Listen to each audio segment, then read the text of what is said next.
Good morning, नमस्कार, स्वागत है आपका हमारे चैनल जीएस स्टडी 94 में और दोस्तों में यश। तो दोस्तों, जैसा कि आप जानते हैं, जो न्यूज़पेपर का मुख्य पृष्ठ होता है, जिसे आप संपादकीय के नाम से जानते हैं या फिर एडिटोरियल के नाम से संबोधित करते हैं, उसके बारे में हम यहाँ पर विचार विमर्श करते हैं, चीज़ों को सही तरीके से बताते हैं। जो भी स्टूडेंट हैं यूपीएससी या अन्य तमाम किसी भी कम्पिटिटिव एग्जामिनेशन की यदि वो तैयारी कर रहे हैं तो इस वीडियो को वो देख सकते हैं और कहीं ना कहीं लेखन शैली आपकी प्रभावशाली बनेगी। जो आपके बोलने का जो तरीका है वो प्रभावशाली होगा और चीज़ों को सही तरीके से किस तरह से समझा जाए, किस तरह से पढ़ा जाए, उसके बारे में बताएंगे। इससे पहले मैं जब आप लोगों के सामने वीडियो बनाता था तो ज़्यादातर मेरा फेस हाइड रहता था और मैं किसी भी न्यूज़पेपर का कटआउट लेके उसमें बनाता था। पर दोस्तों, बार बार जो न्यूज़पेपर वाले हैं वो क्लेम कर देते हैं कि आप इस पेपर के किसी भी अंश को उठाकर इस तरह की चीज़ें आप नहीं कर सकते हैं, जिस वजह से स्ट्राइक आ गया था कई बार चैनल पे। पर अब इस वी आर सफरिंग कोजिमा लाइक खांसी आ रही है। तो चलते हैं आगे। आज हम बात करेंगे दोस्तों, अमर उजाला न्यूज़पेपर है। कोई ज़रूरी नहीं है कि अमर उजाला से ही पढ़ाएं, जिसका भी बेहतर होगा एडिटोरियल संपादकीय, जिसके बारे में आवश्यकता होगी, नहीं इसके बारे में विचार विमर्श करने की आवश्यकता है, चीज़ों को बताने की आवश्यकता है, उसके बारे में हम आपसे चीज़ों को बताएंगे। तो आज का जो एडिटोरियल है बहुत ही प्रभावशाली होने वाला है, तो इसलिए चलते हैं आगे, स्टार्ट करते हैं। और किसी प्रकार की कोई भी क्वेरी हो, कुछ भी आपको हमसे पूछना हो तो आप ज़रूर बताइएगा। और इस तरह के मैं वीडियो बनाऊं तो क्या प्रतिक्रिया आपकी होगी, उसके बारे में अवश्य बताइएगा। तो चलते हैं अब आगे। लिखा, बौद्ध पर्यटन और कूटनीति को बढ़ावा। बौद्ध पर्यटन का मतलब ये है कि दोस्तों, कई देशों में, खासकर जब आप ईस्ट एशिया की तरफ कूच करेंगे, अग्रसर करेंगे, तो वहाँ पे बौद्ध धर्मों का बहुत बड़ा प्रभाव है। पूरी चाइना में बौद्ध धर्म का प्रभाव है।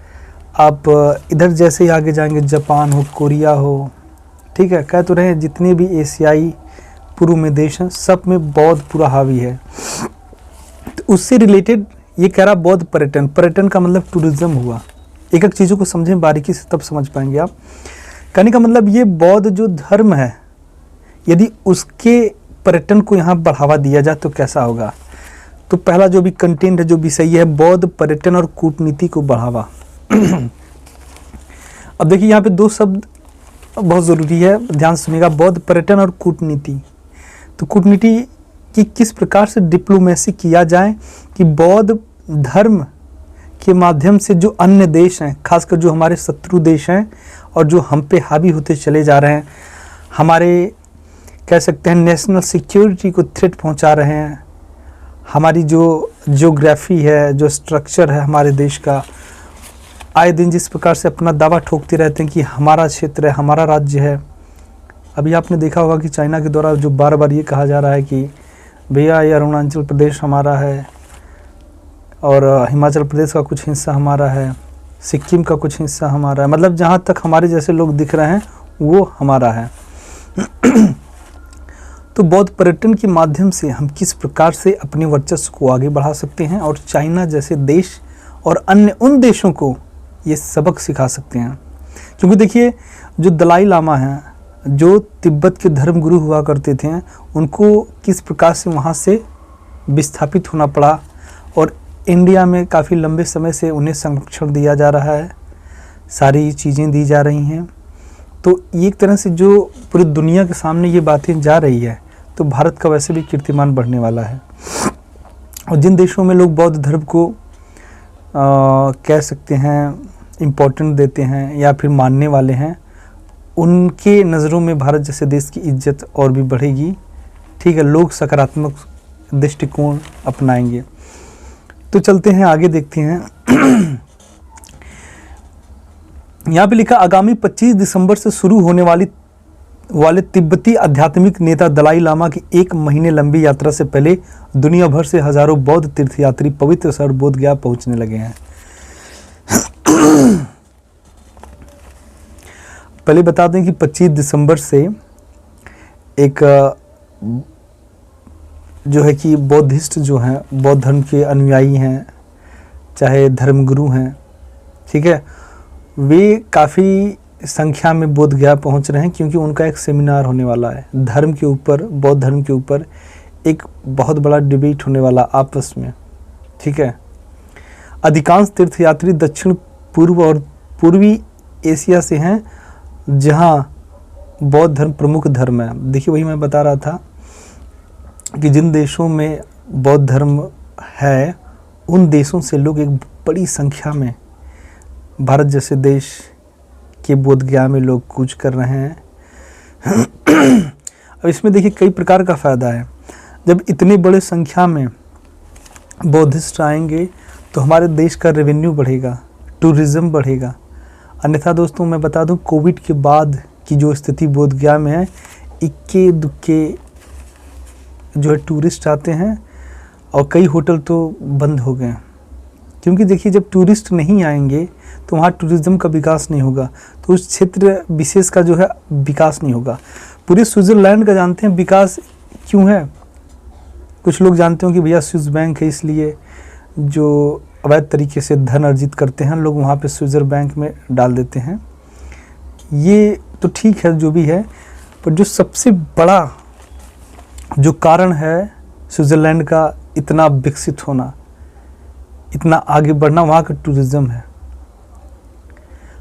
हर एक इंसान अपने जीवन में सोचता है कि यदि मैं नेचुरल कुछ चीज़ें देखना चाहूँ, क्योंकि सबका दिल इतना बड़ा नहीं है कि कश्मीर जम्मू जाए, जम्मू कश्मीर, क्योंकि जम्मू कश्मीर में आए दिन जिस प्रकार से हमले होते हैं आतंकवादियों के, और जिस तरह से वहाँ पे कॉन्फ्रंटेशन होने लगता है पाकिस्तान और इंडिया से, तो लोगों को बहुत डर होता है कि क्या पता यदि जहाँ युद्ध की स्थिति बन जाए कभी, क्योंकि वहाँ पे देख रहे हैं ना आए दिन जिस प्रकार से आईडी ब्लास्ट कर देते हैं।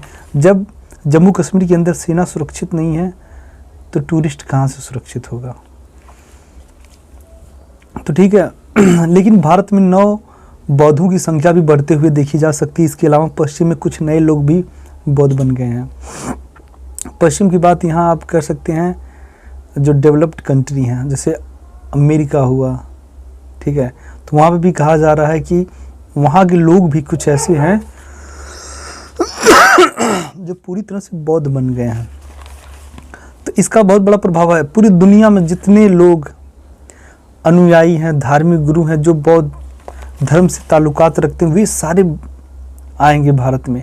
तो एक तरह से भारत जैसे देश का कीर्तिमान बढ़ेगा, और हम अपनी बातें भी, जो कूटनीति यहाँ शब्द इस्तेमाल की गई है, हम जो भी हमारा इस समय कॉन्फ्रंटेशन चल रहा है चाइना जैसे देश के साथ, जिस प्रकार से वो हमें सामरिक दृष्टि से घेरने का प्रयास कर रहा है, चाहे दक्षिण सागर की बात हो, चाहे अन्य हमारे पड़ोसी मुल्क के माध्यम से जिस प्रकार से वे पाकिस्तान के अंदर आतंकवादियों को स्पॉन्सर कर रहा है, उन्हें तमाम तरह के हथियार मुहैया कर रहा है, हमारे माओवादियों को भी, ठीक है, नक्सलवादियों को भी, आतंकवादियों को भी, क्योंकि वो कहीं ना कहीं सोचता है कि भारत जैसा देश अशांत रहे, चारों ओर से कलह से घिरा रहे। तो हमारे पास एक अवसर है कि हम इसके माध्यम से चाइना जैसे देश को, क्योंकि दलाई लामा आज के डेट में बौद्ध धर्मों में सबसे बड़े संरक्षक गुरु माने जाते हैं बौद्ध धर्म के, तो यदि उनके माध्यम से कुछ भी कहा जाता है मंच से, तो पूरी दुनिया सुनेगी। सर्वाधिक सम्मानित जीवित बौद्ध दलाई लामा महाबोधि मंदिर में उस स्थान पर प्रार्थना करेंगे जहां राजकुमार सिद्धार्थ 2500 से ज़्यादा वर्ष पूर्व ज्ञान प्राप्त कर गौतम बुद्ध बन गए थे। जी हाँ दोस्तों, वही सिद्धार्थ जो राजकुमार हुआ करते थे, उसके बाद अध्यात्म के लिए जंगलों में चले गए, और जंगलों में जाने के बाद उन्होंने तमाम जगहों पे तपस्या किया, पर उनका तपस्या तब सफल होता है जब ये इस जगह पे आते हैं, बोध गया में। महाबोधि मंदिर के मुख्य भिक्षु चालिंडा भिक्षु के मुताबिक दलाई लामा सार्वजनिक सत्रों को भी संबोधित करेंगे और विशेष रूप से यूक्रेन युद्ध जैसे संघर्षों से पीड़ित दुनिया में शांति के बौद्ध संदेश की समकालीन प्रासंगिकता पर ध्यान केंद्रित करते हुए धार्मिक प्रवचन देंगे। देखिए, जब धार्मिक सम्मेलन है तो सीधी सीधी बात है, धार्मिक उपदेश दिया जाएगा, पर सबसे बड़ी बात यह है ना कि इसके माध्यम से दलाई लामा जिस प्रकार से चाइना के द्वारा पीड़ित हुए, वहाँ से प्रताड़ित हुए, उनका शोषण किया गया, उनके अनुयायियों का जिस तरह से कत्लेआम किया गया तिब्बत में, ये सारी बात अपने माध्यम से रखेंगे और कहेंगे कि जो स्थितियां आज रूस और यूक्रेन के बीच बनी हुई हैं वो भी सही नहीं है किसी भी देश के लिए। और वो ये वास्तविकता है। आप क्या फर्स्ट वर्ल्ड वार भूल गए, सेकेंड वर्ल्ड वार भूल गए, क्या हुआ था?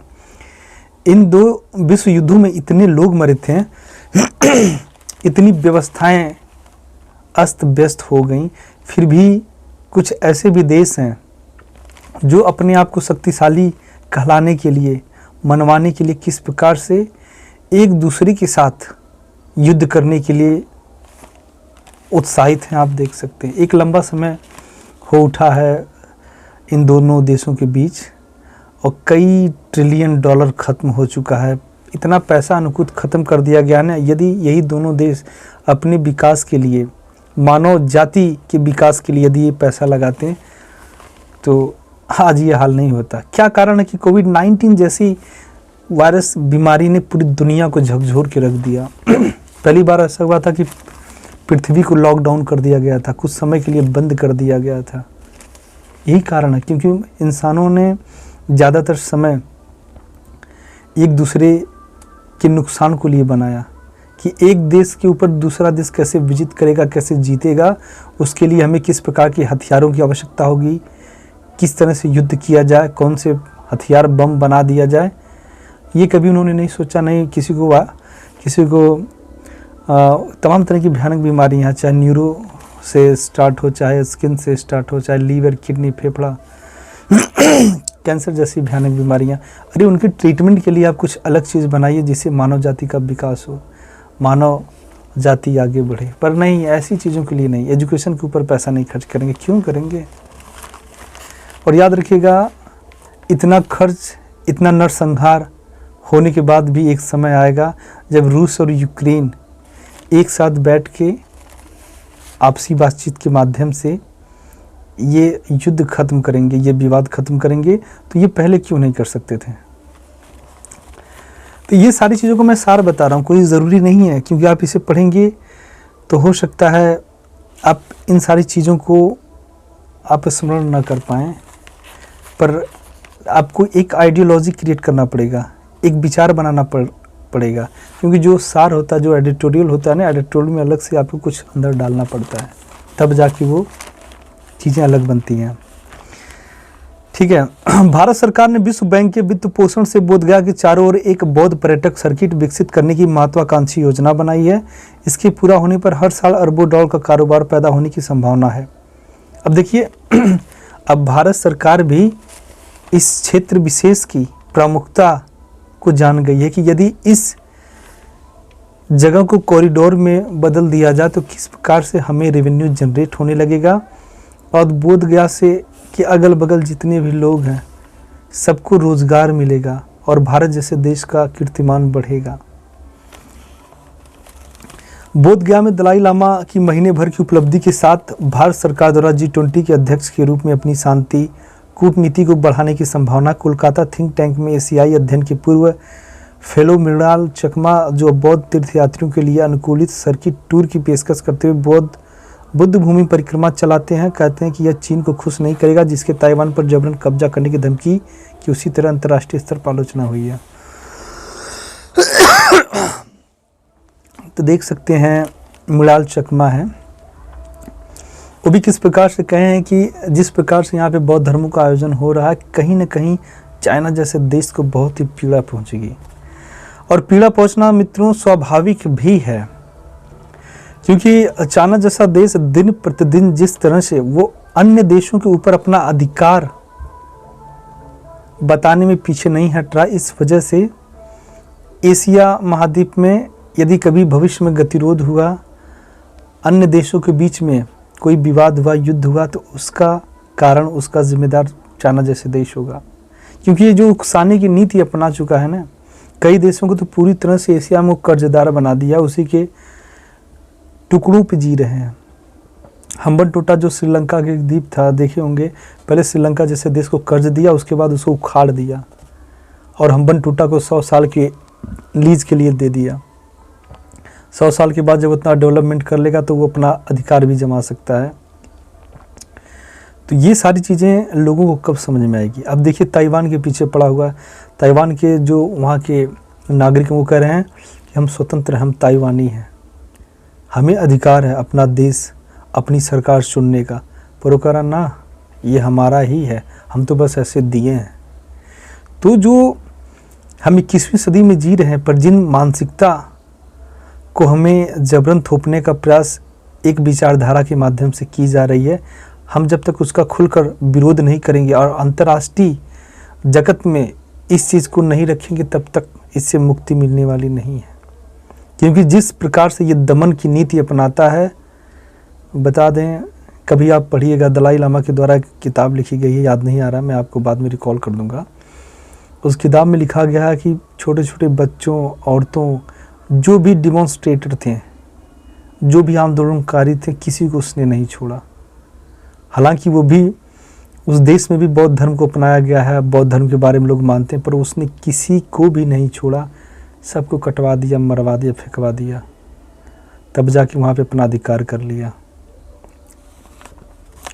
और उसी के कारण दोस्तों 1962 का जो इंडिया चाइना का वार हुआ था, वही कारण है।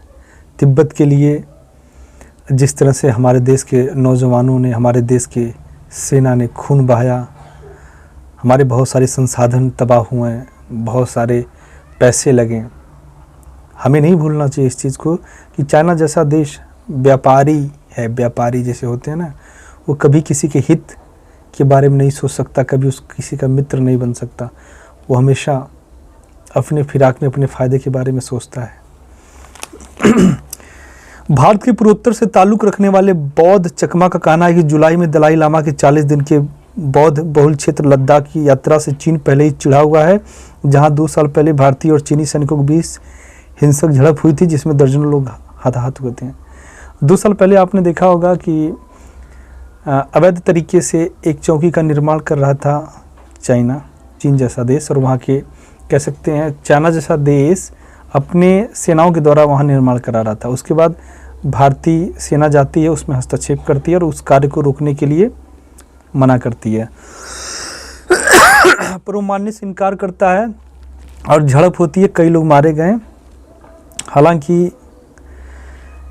उसमें भारतीय सैनिकों के पराक्रमक और शौर्य के बारे में जो बातें लिखी गई थी, काफ़ी बढ़िया था, और ऐसे ही हमारे देश के नौजवानों को होना चाहिए, देश के जवानों को होना चाहिए।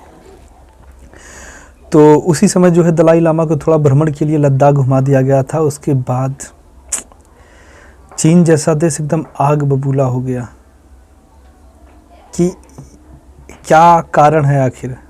तो इसे डिप्लोमेसी कहते हैं। कोई ज़रूरी नहीं है, यदि आप बताइए इस पूरे पृथ्वी पे बहुत ताकतवर जानवर हैं, पशु पक्षी हैं, कीड़े मकोड़े हैं, इंसानों को काटे तुरंत मर जाए, हाथी एक लात मार दे तो इंसान का पता न चले, और शेर किसी का भी शिकार करने में सक्षम है।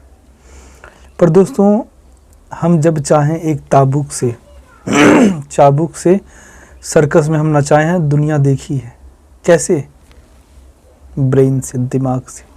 तो वही यहाँ पे कूटनीति है, डिप्लोमेसी है, कि तरीके से सांप भी मर जाए, लाठी भी न टूटे। ऐसा तरीका हमें अपनाना पड़ेगा कि वैश्विक स्तर पर हमारा कीर्तिमान बढ़े, वर्चस्व बढ़े, और चाइना जैसे देश को नीचे गिरा दिया जाए, कि सारे देश मिलकर इसकी आलोचना करें, इसकी नीतियों का आलोचना करें। ठीक। भारत के प्रमुख दक्षिण पूर्व एशिया विशेषज्ञ बालदास भोसाल भारत को पूर्व और दक्षिण पूर्व एशियाई देशों के करीब लाने के लिए बोधगया में बुद्ध पूर्णिमा के एक भव्य अंतर्राष्ट्रीय उत्सव की वकालत कर रहे हैं। एक साक्षात्कार में उन्होंने इस लेखक को बताया कि बोधगया और इसके आसपास का बौद्ध सर्किट भारत की सबसे बड़ी सॉफ्ट पावर संपत्ति है, लेकिन अभी तक इसका कम उपयोग किया गया है। कोई भी भारतीय नेता इस अद्वितीय आध्यात्मिक जुड़ाव की राजनीतिक क्षमता से वंचित नहीं रह सकता, लेकिन इसका लाभ उठाने के लिए दृष्टिकोण में बदलाव की आवश्यकता होगी। दलाई लामा की यात्रा से भारत की शांति कूटनीति को बढ़ावा मिलने और बौद्ध दुनिया में इसके आध्यात्मिक जुड़ाव की संभावना होगी। भारत ही वो देश है, भारत कौन? भारत ही वो देश है जिसने जैन धर्म की बात हो या बौद्ध धर्म की बात हो, यहीं से सब निकला है। ठीक, तो अब समय आ गया है कि इसे महत्व देने के लिए, ठीक है, क्योंकि हमारा मानना है कि ये जो ओरिजिन है ये सनातन धर्म से ही सारे धर्म निकले हुए हैं। ठीक है, तो अब समय आ गया कि हम इसे अपनाएं और दुनिया के सामने रखें कि किस प्रकार से हम सारे धर्मों को समान रूप से सम्मान देते हैं, उसकी कद्र करते हैं, और इसी के माध्यम से हम चाइना जैसे देश को किस प्रकार से घेर सकते हैं। अन्यथा दोस्तों खांसी की वजह से मैं बहुत परेशान हूँ, जल्दी मैं दवा लूँगा ट्रीटमेंट। ज़्यादा बोलने की वजह से ना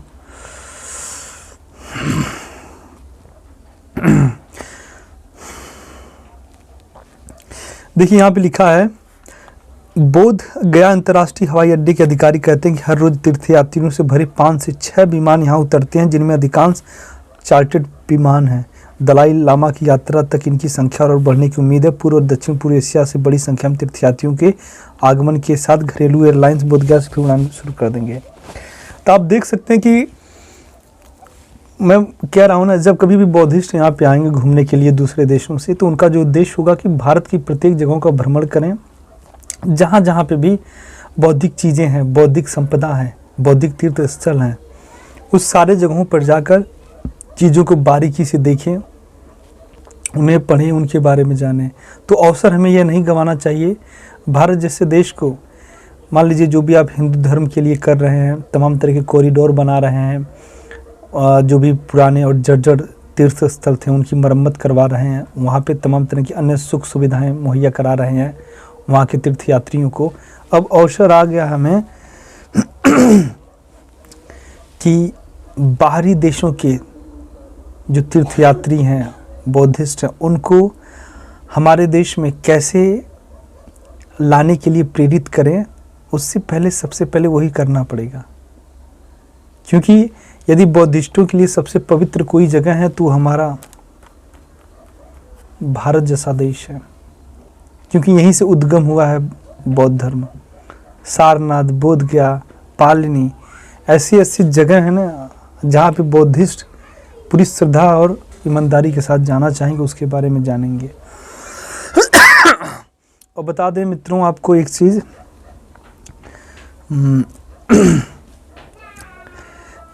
आज का जो एडिटोरियल था इसका सार यही है कि जब तक हम चाइना जैसे देश को धार्मिक आधार पर एक कूटनीति क्रिएट नहीं करेंगे, तब तक हमारी जीत नहीं होने वाली है।